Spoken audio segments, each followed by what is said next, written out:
Alright guys, this is my Remington Model 770. Just recently purchased it.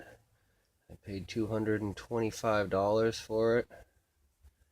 It's supposed to be brand new out of the box, $399. It supposedly has a horrible action, but I think it's an absolutely perfect bolt. It's got a three-lug design on it. This action is like butter. So very simple, easy to work. Um, I like it. So far, so good. It's got a nice thumb tang safety on it. It's also got a bolt release lever here on the left. You flip up to 90 degrees and you can take the bolt right out. It's real easy for cleaning and storage and transportation. It comes with a Bushnell 3 to 9 by 40 scope. Not a super high-end one, but still decent enough to shoot bullseyes at 100 yards, absolutely, and almost out to 300. I'm going to upgrade it to one of the $70. I know it doesn't sound like a lot of money, but the $70 center point scopes with the illuminated red and green reticle. I've had a lot of luck with them on my little Badger, and I'm putting one on my Remington 742, my semi-automatic as well. I think they're absolutely phenomenal for the money. For the $70, you're getting a $400 optic.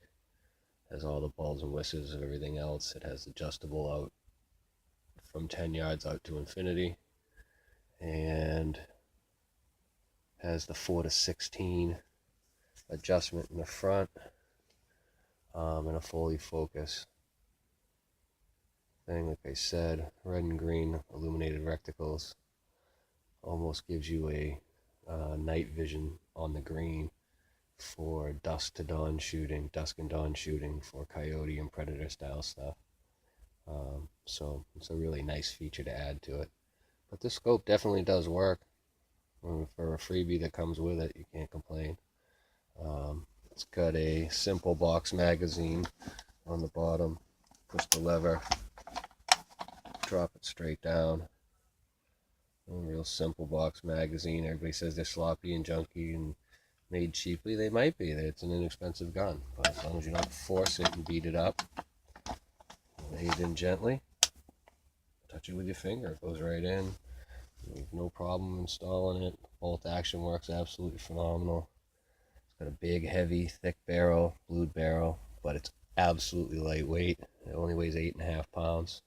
It's got a decent little recoil pad in the butt, fairly soft. I always like to put a limb saver on everything I shoot, but it might not be necessary with this one. And yeah, this is, my new toy. I have no idea. Everybody talks bad about them. They say they're sloppy. I think they're gun snobs. Um, everyone would love to own a Remington 700 or a Browning X Bolt or a, Tikka or maybe even, a Ruger American or a Savage Access, one of their higher end guns. But Remington's a really great company and tried and true name for the price. I mean, unless the thing falls apart on me, as long as you don't abuse it, I would imagine take good care of it, clean it, you know, give it a little love. Should be a good shooting gun. So when I range test it, I'll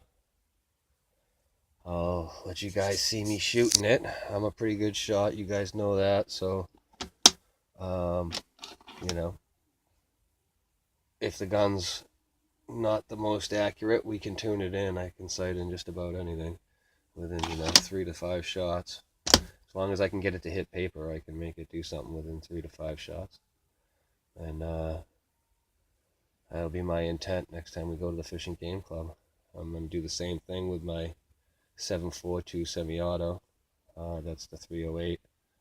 I haven't even put around through that yet either, so that'd be a fun. That'll be a fun day at the beach. The old shoulder should be feeling good after that. All right, guys. So I don't know. Overall, I think this is a great little gun. It's got a nice profile. It's got some nice texturing on the stock, built in for sling holders. One piece solid setup.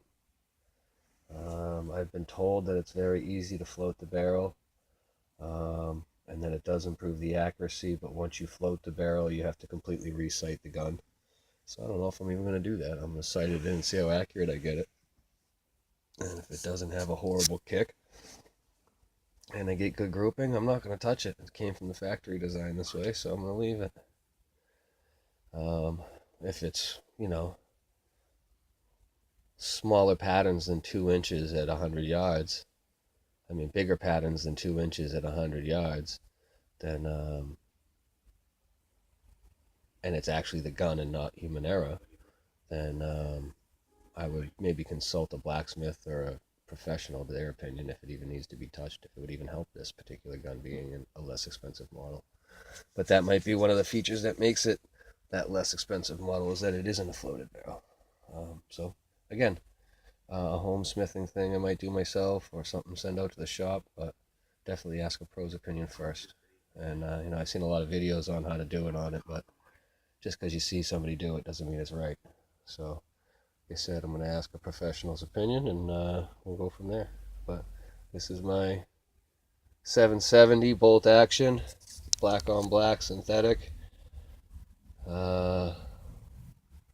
It's my nice little setup.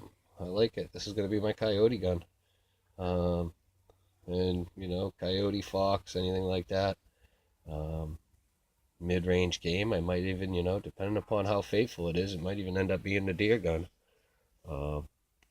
But I'm kind of reserving the 308 for my deer, bear, and moose.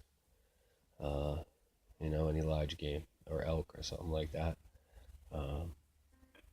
Maybe one of these days I'll get lucky and actually pull a ticket for the moose lottery. That's a pipe dream. Anyways, you guys have a good day. I might do another little review here on the 742 in just a minute.